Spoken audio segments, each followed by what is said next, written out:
देखिए, इस वक्त मेरे साथ स्टेट प्रेसिडेंट है बिहार जेडीयू के, और इनसे मैं बातचीत करूंगी क्या कुछ हुआ। राष्ट्रीय कार्यकारिणी की बैठक में उन्होंने राष्ट्रीय अध्यक्ष ने अपनी इच्छा जाहिर किया कि चुनाव की व्यवस्था के देखते हुए उन्होंने माननीय मुख्यमंत्री जी से सर्वमान्य नेता से जाहिर किया कि आप इस चीज को अपने राष्ट्रीय अध्यक्ष के पद को संभालिए, और उसी पर तमाम जो लोग हैं कार्यकारिणी के सदस्य हैं, उनके आग्रह पर माननीय मुख्यमंत्री जी ने इसको संभाला। मतलब नीतीश कुमार ही अगले राष्ट्रीय अध्यक्ष होंगे, ये हो चुका है? बिल्कुल बिल्कुल, ये तय हो गया है, सर्वसम्मत से निर्णय हो गया है, और उन्होंने हाथ उठा के माननीय मुख्यमंत्री जी को समर्थन किया है सब लोगों ने। क्या वजह रही, क्या क्यों निर्णय? कि देश की जो हालात है, देश किस दौर में गुजर रहा है, जो महत्वपूर्ण राजनीतिक तौर से जो है हमारा महत्वपूर्ण समय है, और जो भाजपा के द्वारा केंद्र की सरकार के द्वारा जो लाया गया है, जो आपातकाल की स्थिति, तो उसको लेकर जो संविधान बचाने के लेकर, लोकतंत्र बचाने के लेकर, अपना अधिकार बचाने के लेकर माननीय मुख्यमंत्री नीतीश कुमार जी ये बागडोर है अपने संभाल लें। ठीक है, बहुत शुक्रिया बातचीत करने के लिए। तो ये उमेश कुशवाहा है, बिहार स्टेट प्रेसिडेंट जेडीयू के, और इनका कहना है कि चूंकि बैठक में ये निर्णय इसलिए लिया जाना था ताकि इस राष्ट्र हित में फैसला हो। और ये मेरे साथ इस वक्त आपको अली अशरफ जी मौजूद नजर आ रहे हैं। क्या कुछ बातचीत हुई सर? बहुत अच्छी बातें हुई, 4 प्रस्ताव आए। पहले राजनीतिक प्रस्ताव था, जो जातीय गणना हुआ बिहार के अंदर, उसके बारे में बात थी।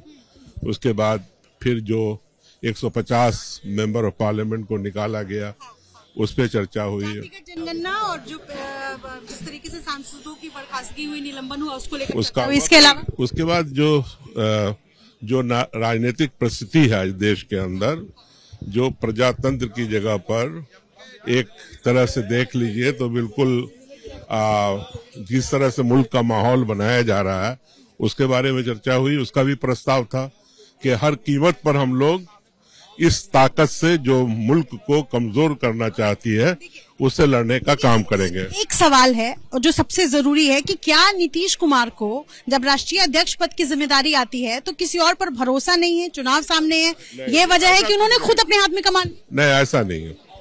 ललन सिंह जी ने प्रस्ताव रखा कि मैं किसी भी कीमत पर मुंगेर को नहीं छोड़ सकता हूं, और इस जिम्मेदारी को आप खुद लीजिए। और उनके इस जिम्मेदारी को सभी लोगों ने अनुमोदन किया, और फिर नीतीश कुमार जी ने उसको एक्सेप्ट किया।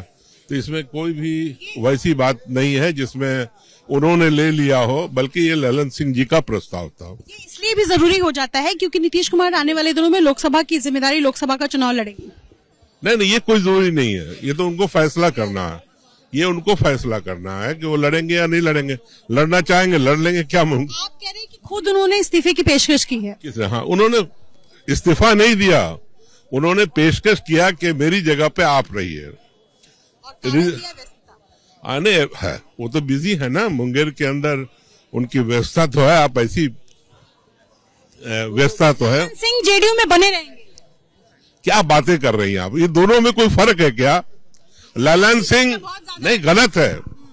ललन सिंह और नीतीश कुमार जी में कोई अंतर नहीं है। मैं भी 33 साल से नीतीश कुमार जी को जानता हूं, उनसे पर्सनल रिलेशन है 33 साल से।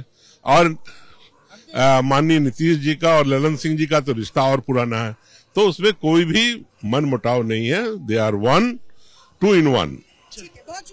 करेंगे तो कुल मिलाकर जो बातें निकलकर सामने आ रही है, जिस बात का अंदेशा जताया जा रहा था, और वो अब सब कुछ क्लियर हो चुका है। नीतीश कुमार के हाथों में ये कमान सौंप दी गई है। इस्तीफे की पेशकश ललन सिंह की तरफ से की गई, और ये कहा गया कि चूंकि वो आने वाले दिनों में लोकसभा को लेकर व्यस्त रहेंगे, और इस वजह से ये जिम्मेदारी ललन सिंह ने नीतीश कुमार को वापस सौंप दी है। और अपने सहयोगी प्रशांत के साथ नीतीश, एबीपी न्यूज, दिल्ली।